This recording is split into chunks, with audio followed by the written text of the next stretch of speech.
I do know she's 22 years old and handled all this noise better than most of us would at 42. Iowa's WH13 News has sparked some buzz by stepping in to defend Caitlin Clark, and it's catching the attention of the basketball community. But why does Time's Athlete of the Year need defending? The reason might surprise you. Original clip. Stay with us as we break down this important story. In this video, we'll explain why Iowa's support for Caitlin Clark is making a big impact and revealing the unfair criticism she's faced. We'll show you how the local news in Iowa is stepping up as a strong voice, challenging the backlash around her award. Plus, we'll discuss why Caitlin's many supporters need to speak out to defend this sports icon. Let's get started. Time magazine names Iowa's Caitlin Clark Athlete of the Year. Clark follows Lionel Messi, Aaron Judge, and Simone Biles. No unbiased person sees this as a controversial choice. Picture this, a local news story shaking up the basketball world. WH13, an Iowa news station, has spoken out about the Caitlin Clark controversy, and it's making waves. But why did a local outlet feel the need to step in and defend their hometown hero? Clark is the main reason women's basketball exploded in popularity. She again won National Player of the Year at Iowa while setting the NCAA career and tournament records for points and leading the Hawkeyes back to the Final Four. A week later, the Fever drafted Clark number 1. She led the league in threes, set single and season records for assists, got the Fever back to the playoffs for the first time in 8 years, and won Rookie of the Year. Here's the deal. Ever since Time named Caitlin Clark Athlete of the Year, she's faced a lot of criticism, with people questioning if she really earned the title. But WH13 wasn't having it. They stepped in to set the record straight, highlighting her amazing accomplishments, from being named National Player of the Year to breaking NCAA records for points in both career and tournament play.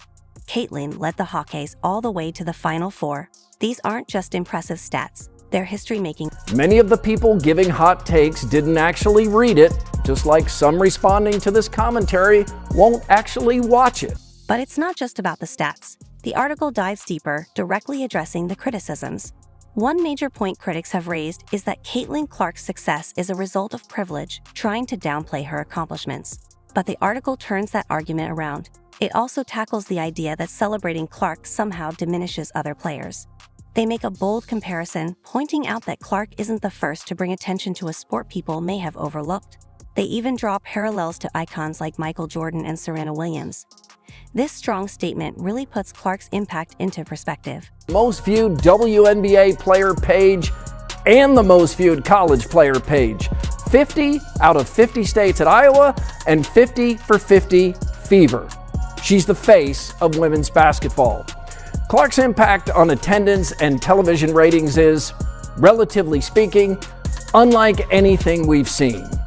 In college, virtually all games sold out. In the pros, games moved to bigger arenas. So why would anyone have a problem with Clark winning Time Athlete of the Year? So how is this article shifting the conversation? It's acting as a voice of reason amidst all the criticism, urging people to step back and fully appreciate what Clark has accomplished for women's basketball. The article ends with a call to action, encouraging readers to acknowledge Clark's impact and the positive changes she's making in the sport. Clark is not the first to make people care about a sport they had previously ignored. Michael Jordan, Serena Williams, Tiger Woods, and Simone Biles all move the needle. They have something in common, too. Talent, dedication, and that special something, the it factor. In and out of the league appreciate Caitlin Clark. That number should only grow for Time's deserving Athlete of the Year. But here's where it gets really interesting. This isn't just about defending Clark. It's about challenging the way we talk about women's sports overall. The article suggests that there's a quiet majority who supports Clark, and that group is only going to sport, at its best, is a meritocracy. Clark's logo threes, creative passes, and unquantifiable charisma made her a generational star. On the court, her emotions can get the best of her. Off it, she's been admirably composed. So, is the Clark controversy over? Not at all. In fact, this article is just the beginning of a much bigger conversation. While Iowa News is speaking out, there are still some unexpected voices staying silent, and that silence is about to make a big impact. Well, Washington Mystics owner Sheila Johnson tells CNN it's race. Johnson suggests putting the whole league on the Time cover could have prevented hard feelings. Remember when being named Athlete of the Year was a huge moment of celebration for Caitlin Clark? For her, it's turned into a storm of criticism. But the real shock isn't just what's being said, it's who's saying it. As we dive deeper into this controversy, we're about to uncover some uncomfortable truths. Clark elevated a 28-year-old league to relevance it had never approached. You would think that would be appreciated, especially by an owner who had nearly a third of her team's home attendance come from two Fever games. She's also receiving pushback from within the WNBA. Sheila Johnson, the owner of the Washington Mystics, recently shared her thoughts, saying that the attention on Clark's success is overshadowing the achievements of Black players in the league. Johnson expressed her disappointment, pointing out that many talented players of color have never received the recognition they deserve. If being great at basketball and white was all the WNBA needed, Breanna Stewart and many other all-stars that came before Clark had qualifications. Do some people gravitate towards someone from their own demographic? Of course. Shohei Ohtani, Coco Gauff, and Nikola Jokic all bring new fans to their sports, just as Clark does. Johnson didn't stop with just that.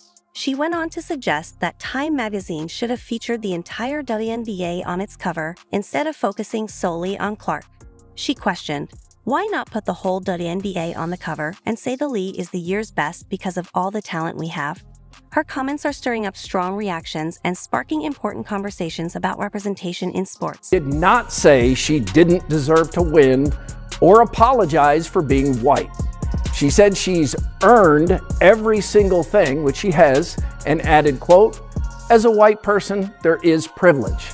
Now you can agree or disagree, but Caitlin's entitled to her opinion too. Here's where things get even more interesting. Clark herself spoke about race and privilege in her Time interview. Some critics argue that she shouldn't have brought these topics up, saying she should have just accepted the award without commenting on race. Meanwhile, others are applauding her for addressing these tough issues head-on.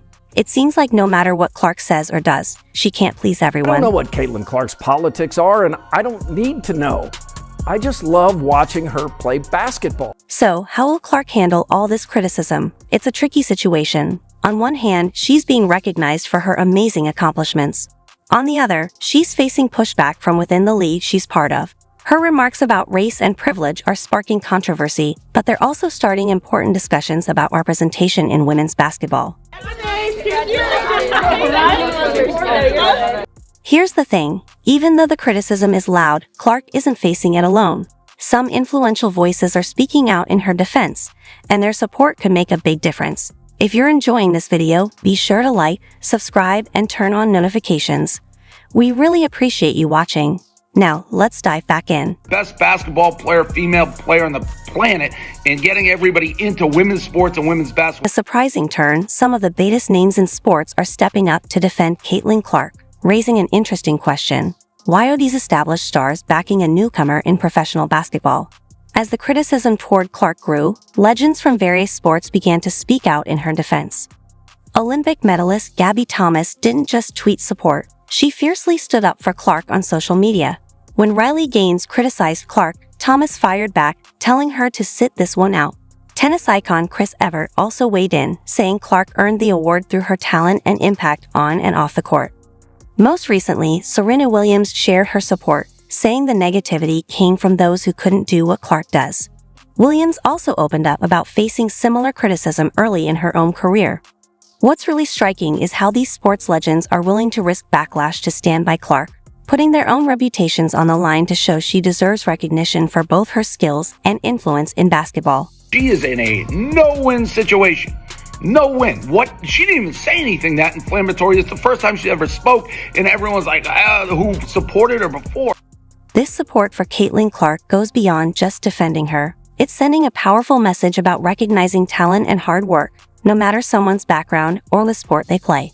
These sports icons are using their influence to challenge the narrative around Clark, and by extension, how we view success in women's sports. But here's the twist.